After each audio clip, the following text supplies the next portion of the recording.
भारतीय संविधान में मौलिक अधिकार। क्या बच्चों? भारतीय संविधान में मौलिक अधिकार। देखिए, मौलिक अधिकार व्यक्ति की स्वतंत्रता, आजादी और अधिकारों के हित में राज्य की शक्ति पर प्रतिबंध है। राज्य अपनी मनमानी करेंगे या राज्य व्यक्ति की स्वतंत्रता में हस्तक्षेप ना करें, उन्हें अपना जीवन, अपनी स्वतंत्रता, अपना कारोबार करने दें, ये मौलिक अधिकार के माध्यम से संविधान में निश्चित किया गया है। इसका मौलिक अधिकारों का उदय कैसे हुआ? देखिए, पहले प्राकृतिक अधिकार होते थे। अगर आपने सुना हो, लोक ने प्राकृतिक स्वतंत्रता का अधिकार, जीवन संपत्ति स्वतंत्रता के अधिकार दिए थे, जो आपने सामाजिक समझौता में मैंने आपको बताया था।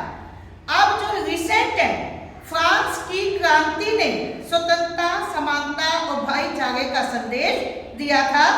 1789 में फ्रांस की क्रांति हुई थी और मानवीय अधिकारों की घोषणा फ्रांस में की गई, क्योंकि वहां पर निरंकुश शासन था।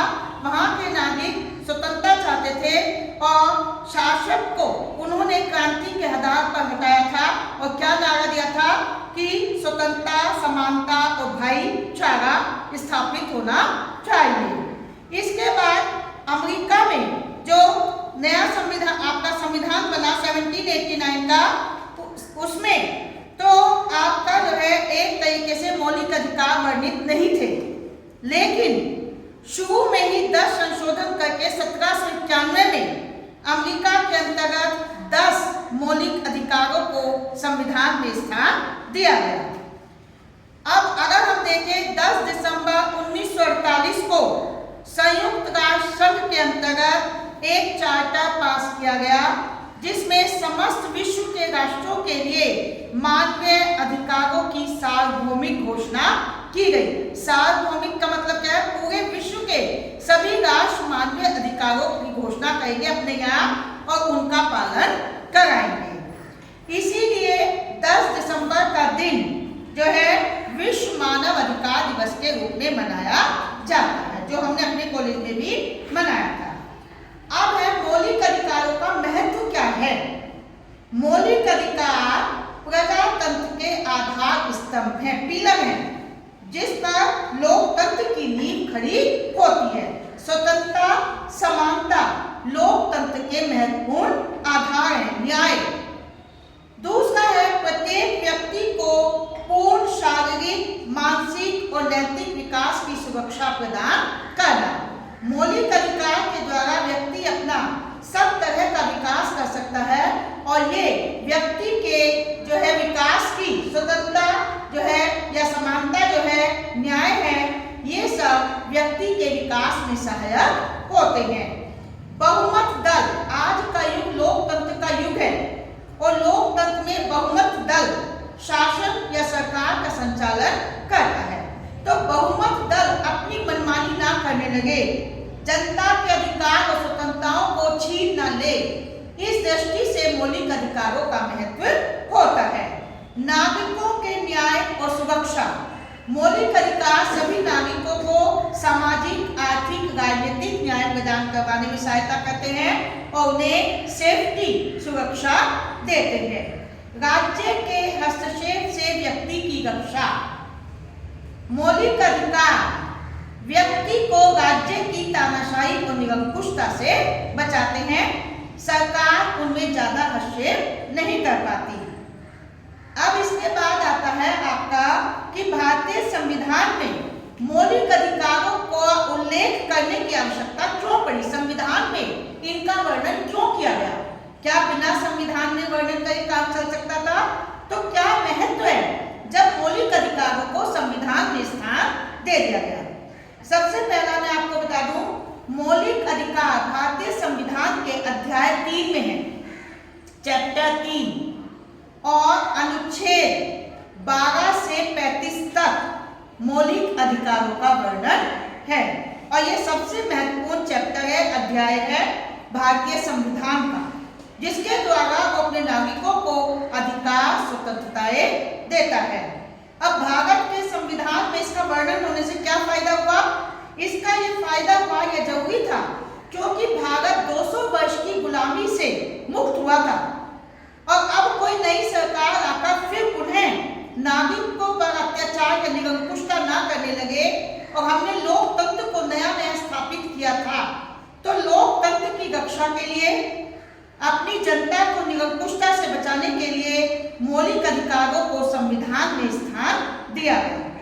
दूसरा, नागरिकों का जो है अधिकार थे, उन्हें संसद या कार्यपालिका के इच्छा पर नहीं छोड़ा जा सकता था। संविधान निर्माता चाहते थे कि जो नागरिकों के अधिकार और स्वतंत्रताएं हैं उसमें सरकारें आएंगी जाएंगी, हर 5 साल बाद सरकार बनेगी, बहुमत के आधार पर कोई सरकार इन मौलिक अधिकारों में छेड़छाड़ या परिवर्तन नहीं कर सकती, इसलिए उन्हें संविधान में वर्णित किया गया। मौलिक अधिकार जिसकी हम बात कर रहे हैं वो होता क्या है? मौलिक अधिकार का अर्थ वो अधिकार जो व्यक्ति के विकास के लिए आवश्यक और अनिवार्य है, जो वो अधिकार जो व्यक्ति के विकास के लिए आवश्यक है, अनिवार्य है, मौलिक है, संविधान द्वारा अपने नागरिकों को दिए जाते हैं। क्या? संविधान द्वारा अपने नागरिकों को जो अधिकार दिए जाते हैं, जो मौलिक है, उन्हें हम मौलिक अधिकार कहते हैं। संविधान देता है, नागरिकों के विकास के लिए देता है और वो एक तरीके से राज्य के हस्तक्षेप से नागरिकों की रक्षा करते हैं। मौलिक अधिकार इन्हें इसलिए कहा जाता है क्योंकि ये व्यक्ति के सर्वांगीण विकास के लिए अनिवार्य है। मूल विधि अर्थात संविधान में इनका वर्णन है, इसलिए ये मौलिक अधिकार है। अधिकार हो सकते थे लेकिन मौलिक क्यों हो गए? मूल विधि, कानून, संविधान में इनका वर्णन किया गया है। मौलिक अधिकार का उल्लंघन नहीं किया जा सकता, उनका पालन सरकारों को भी करना होता है। मौलिक अधिकार न्याय योग्य है, अर्थात अगर कोई व्यक्ति या राज्य सरकार नागरिकों के अधिकारों में हस्तक्षेप करती है तो न्यायपालिका व्यक्ति के अधिकारों की रक्षा करती है। न्यायपालिका द्वारा उनकी रक्षा का आश्वासन दिया गया। केवल मौलिक अधिकारों की घोषणा मात्र नहीं की गई, बल्कि न्यायपालिका का संरक्षण उन्हें दिया गया है। अनुच्छेद 32 जिसे संविधान की आत्मा कहा जाता है, वो न्यायपालिका द्वारा मौलिक अधिकारों को संरक्षण ही है। मौलिक अधिकार पत्र की विशेषताएं। भारत का जो संविधान है जिसमें अध्याय 3 मौलिक अधिकार है, उसकी क्या विशेषताएं हैं मौलिक अधिकारों की? सबसे पहला है कि मौलिक अधिकार विस्तृत अधिकार पत्र है। संविधान में ये एक व्यापक रूप से इसका वर्णन किया गया है और 23 अनुच्छेद 23 आर्टिकल्स अधिकारों से ही रिलेटेड है और 12 से लेकर जो है 35 तक संविधान के अंतर्गत मौलिक अधिकारों का उल्लेख किया गया है। अध्याय है 3। व्यवहारिकता पर आधारित है। मौलिक अधिकार की दूसरी विशेषता है कि वो काल्पनिक नहीं है। व्यवहारिक अर्थात जो दिए जा सकते हैं, जो लागू हो सकते हैं। देखिए, संपूर्ण समाज के लिए उपयोगी है। मौलिक अधिकार की आलोचना करते हुए कहा जाता है कि इसमें काम का अधिकार, रोजगार का अधिकार, सहायता प्राप्त करने का अधिकार नहीं दिया गया था। और जब संविधान लागू हुआ तो क्या हुआ? क्योंकि अगर घोषणा कर देते तो नागरिकों का अधिकार बन जाता, वो सरकार से मांगता और सरकार के पास उतने साधन नहीं थे कि वो सबको रोजगार दे दे, सबको काम दे दे, सबके लिए सामाजिक सुरक्षा की व्यवस्था कर दे। जब 1950 में संविधान लागू हुआ था, हमारे देश के संसाधन उतने नहीं थे। इसलिए मौलिक अधिकार वही दिए गए हैं जिन्हें व्यवहार में लागू किया जा सकता है। मौलिक अधिकार सीमित है, असीमित नहीं है, अनलिमिटेड नहीं है। मौलिक अधिकार पर नियंत्रण है, प्रतिबंध है। क्या? विशेष रूप से स्वतंत्रता। अनुच्छेद 19 जो स्वतंत्रता का अधिकार है 1922 का, उसमें हर स्वतंत्रता पर प्रतिबंध लगाया गया है। क्या प्रतिबंध है? राष्ट्रहित।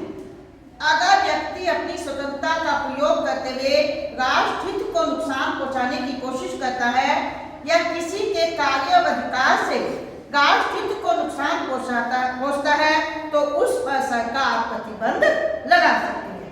दूसरा, अगर देश में संकट काल है, युद्ध की घोषणा हो गई है, आतंकवाद की स्थिति ज्यादा भयंकर हो गई है, तब सरकार मौलिक अधिकारों पर कुछ समय के लिए प्रतिबंध लगा सकती है। जैसे ही संकट काल समाप्त होगा, उसके बाद पुनः मौलिक अधिकार उसी रूप में दिए जा सकते हैं। देखिए, जैसे हम कहते हैं कि अभी आप पढ़ेंगे स्वतंत्रता के अधिकार में व्यक्ति को सभा सम्मेलन करने का अधिकार है, लेकिन वहां शब्द है शांतिपूर्ण, बिना हथियार लिए शांतिपूर्ण तरीके से आप अपनी बात कह सकते हैं, सभा सम्मेलन कर सकते हैं, विरोध प्रदर्शन कर सकते हैं। लेकिन अगर वो आंदोलन या कोई सभा हिंसात्मक हो जाए, लोग उसमें अस्त्र शस्त्र लेकर घुस जाए, तो वहां पर उस स्वतंत्रता को प्रतिबंधित किया जाएगा राष्ट्रहित के लिए। ठीक। नेक्स्ट है प्राकृतिक अधिकार कोई नहीं है। मौलिक अधिकार के अंतर्गत जितने भी अधिकार हैं वो सामाजिक और राजनीतिक है। जैसे प्राकृतिक अधिकार हैं उनको स्थान नहीं है, क्योंकि वो काल्पनिक सी हो जाती है बात। मौलिक अधिकारों की रक्षा की व्यवस्था, सबसे बड़ी बात है संविधान के द्वारा, संविधान में वर्णित है कि मौलिक अधिकारों का उल्लंघन होने पर नागरिक न्यायालय की शरण ले सकते हैं। चाहे एक व्यक्ति दूसरे व्यक्ति के अधिकार में बाधा बने, या राज्य सरकार, केंद्र सरकार अगर नागरिकों के अधिकारों का उल्लंघन करती है तो व्यक्ति न्यायालय में शरण ले सकता है।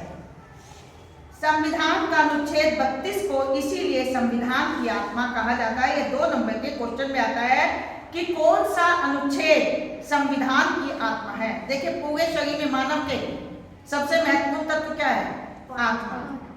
अगर आत्मा ही शरीर से निकल जाती है तो डेड बॉडी। संविधान की जो आत्मा है वो कहाँ है? मौलिक अधिकार का अनुच्छेद 32। नेक्स्ट, संविधान द्वारा, भारतीय के संविधान द्वारा कौन कौन से मौलिक अधिकार नागरिकों को प्रदान किए गए हैं?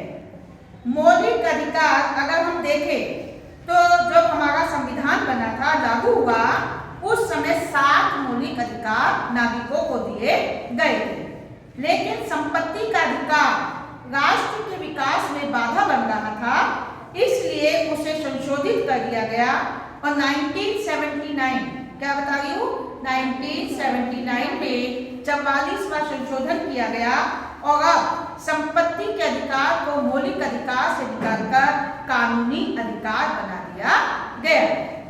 वर्तमान में भारत के नागरिकों को कितने मौलिक अधिकार प्राप्त हैं? वर्तमान में हमें 6 मौलिक अधिकार प्राप्त है, क्योंकि संपत्ति का जो मौलिक अधिकार था वो अब मौलिक अधिकार नहीं है। जिसमें सबसे पहला है समानता का अधिकार। अनुच्छेद 14 से 18 तक समानता का अधिकार है। स्वतंत्रता का अधिकार अनुच्छेद 19 से 22, 18 पे समाप्त हुआ 19। शोषण के विरुद्ध अधिकार 23 और 24। धार्मिक स्वतंत्रता का अधिकार 25 से 28 अनुच्छेद।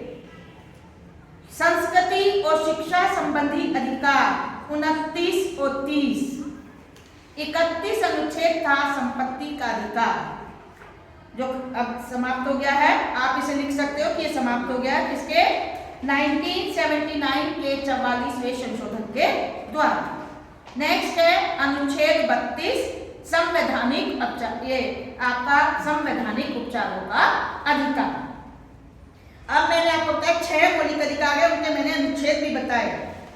अब हम एक एक अधिकार जो है उसको देखते हैं। जो आपका समानता का अधिकार है, मैंने कहा 14 से 18, 14, 15, 16, 17, 18, 5 में आप देखिए 5 तरह की समानता है। क्या? सबसे पहला आपको जो समानता है वो है कानून के समक्ष समानता, अर्थात जो नियम है, कानून है, उसके समक्ष प्रत्येक व्यक्ति, साधारण नागरिक से लेकर प्रशासनिक अधिकारी तक सबको एक समान माना जाएगा। धर्म, नस्ल, जाति,